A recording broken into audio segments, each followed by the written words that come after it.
கருணக்கிழங்கு புளிக்குழம்பு எப்படி செய்கிறதுன்னு பார்க்கலாமா? நல்ல பழைய கிழங்கா ஒரு 1/2 கிலோ அளவுக்கு குக்கரில் சேர்த்துருக்கேன். இது நல்ல சேறு சகதி இருக்கும். ஸோ நல்லா கழுவிட்டு இதை சேர்த்துக்கோங்க. இது கூட கொஞ்சமாக புளி சேர்த்து மூழ்கிற அளவுக்கு தண்ணி சேர்த்து ஒரு கைப்பிடி அளவு உப்பு சேர்த்து இதை வேக வச்சுக்கலாம்.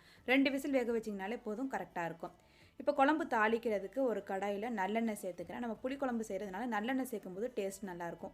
எண்ணெய் காஞ்சதுக்கப்புறம் கறிவடகம் போட்டு நல்லா பொரிஞ்சு வந்ததுக்கப்புறம் நல்லா ஒரு 10 பல் அளவுக்கு பூண்டு சேர்த்துக்கிறேன். நம்ம கிழங்கு சேர்க்குறோம் அப்படிங்கிறனால இந்த வாயு ப்ராப்ளம்லாம் இல்லாமல் இருக்கும். ஸோ பூண்டு சேர்ந்து நல்லா பொரிஞ்சதுக்கப்புறம் ஒரு கைப்பிடி அளவு வெங்காயம் சேர்த்துக்கிறேன். நீங்கள் சின்ன வெங்காயம் சேர்க்குறீங்க அப்படின்னாலும் இன்னும் டேஸ்ட்டு சூப்பராக இருக்கும். நான் இன்றைக்கி பெரிய வெங்காயம் தான் சேர்த்துருக்கேன். இதில் சேர்த்து நல்லா வதக்கி வந்ததுக்கப்புறம் நம்ம ஒரு தக்காளி சேர்த்துக்கலாம். நம்ம புளி குழம்பு தான் செய்கிறோம் அப்படிங்கிறனால தக்காளி ரொம்ப தேவைப்படாது. ஒரு தக்காளி போதும். இது வேகிறதுக்கு கொஞ்சமாக உப்பு சேர்த்துட்டு லைட்டாக வதக்கி விட்டுட்டு மூடி வச்சு சிம்லேயே ஒரு 5 நிமிஷம் விட்டுறேன். தக்காளி நல்லா மசிஞ்சு வேகணும், அந்தளவுக்கு நல்லா வேக வச்சுக்கலாம். இப்போ ஒரு லெமன் சைஸ் அளவுக்கு புளியை கரைச்சி எடுத்துக்கிறேன். இது கூட 2 டேபிள் ஸ்பூன் அளவுக்கு குழம்பு மிளகாய் தூள் சேர்த்துக்கலாம். இது கூட 1/4 டீஸ்பூன் அளவுக்கு மஞ்சள் தூள் சேர்த்துக்கலாம். இதை கட்டி இல்லாமல் கரைச்சி எடுத்து வச்சுக்கலாம். அதுக்கப்புறம் நம்ம கிழங்கும் வெந்திருக்கும். இதை நல்லா தோலை உரித்து எடுத்து வச்சுக்கலாம். இந்த கிழங்கு வந்து கொஞ்சம் பழசாக இருக்க மாதிரி பார்த்துக்கோங்க. புது கிழங்கா இருந்தால் உங்களுக்கு நாக்கு அரிப்பெடுக்கும். வாங்கி ஒரு 10 நாள் கழித்து நம்ம சமைக்கலாம். அப்படி இல்லைன்னா நம்ம பழைய கிழங்கா பார்த்து எடுக்கணும். அது கூடயே கிழங்கு கொஞ்சம் நல்லா பெருசாக இருக்க மாதிரி இருந்தாலுமே உங்களுக்கு அரிப்பு இருக்காது. ஸோ இந்த மாதிரி பார்த்து எடுத்துக்கோங்க. கிழங்கு நல்லா ஈஸியாகவே உரிக்க வந்துடும். நல்லா உரித்து எடுத்து வச்சுக்கோங்க.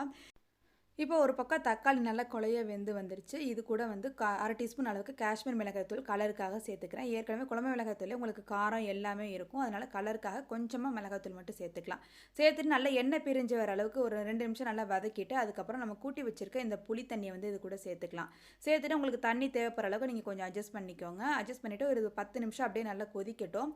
அதுக்குள்ளே நம்ம கிழங்கு எல்லாத்தையுமே கட் பண்ணி எடுத்துக்கலாம். ரொம்ப பெருசாக இல்லாமல் இந்த மாதிரி சைஸில் கட் பண்ணி எடுத்துக்கோங்க. அப்போ தான் வந்து உங்களுக்கு புளியோட டேஸ்ட் நல்லா இந்த கிழங்குல ஏறி வரும். இப்போ குழம்பு நல்லா கொதித்து வந்துக்கிட்டு இருக்கு. இது கூட ஒரு 1/4 கப் அளவுக்கு தேங்காய் நல்லா பேஸ்ட்டாக அரைச்சிட்டு சேர்த்துக்கிறேன். தேங்காய் சேர்க்கும்போது அந்த புளியோட எரிப்பு இல்லாமல் கொஞ்சம் டேஸ்ட்டு நல்லாயிருக்கும். ஸோ அதுக்காக நான் தேங்காய் சேர்த்துக்கிறேன். உங்களுக்கு தேவையில்லை அப்படின்னா நீங்கள் ஸ்கிப் பண்ணிக்கலாம். இந்த டைமில் உப்பு எல்லாமே செக் பண்ணி பார்த்துக்கோங்க. குழம்பு ரொம்ப திக்காக இல்லாமல் கொஞ்சம் தண்ணியாக இருக்க மாதிரி இருந்தால் தான் நம்ம கிழங்கு சேர்க்கும்போது அது கொதித்து வரும்போது கொஞ்சம் திக்னஸாக இருக்கும். ஸோ அதுக்கேற்ற மாதிரி பார்த்துக்கோங்க. இப்போ நல்லா கொதி வந்ததுக்கப்புறம் நம்ம வேக வச்சுருந்த கருணக்கிழங்கையும் சேர்த்துட்டு நம்ம வந்து மிக்ஸ் பண்ணக்கூடாது. நம்ம சட்டியை தூக்கி கொஞ்சம் அப்படியே இந்த மாதிரி ஷேக் பண்ணி விட்ட மாதிரி இருந்தால் தான் நம்ம மீன் குழம்புலாம் எப்படி செய்வோமோ அந்த மாதிரி செய்கிறோம் அப்படின்னா தான் உங்களுக்கு கிழங்கு உடையாமல் இருக்கும்.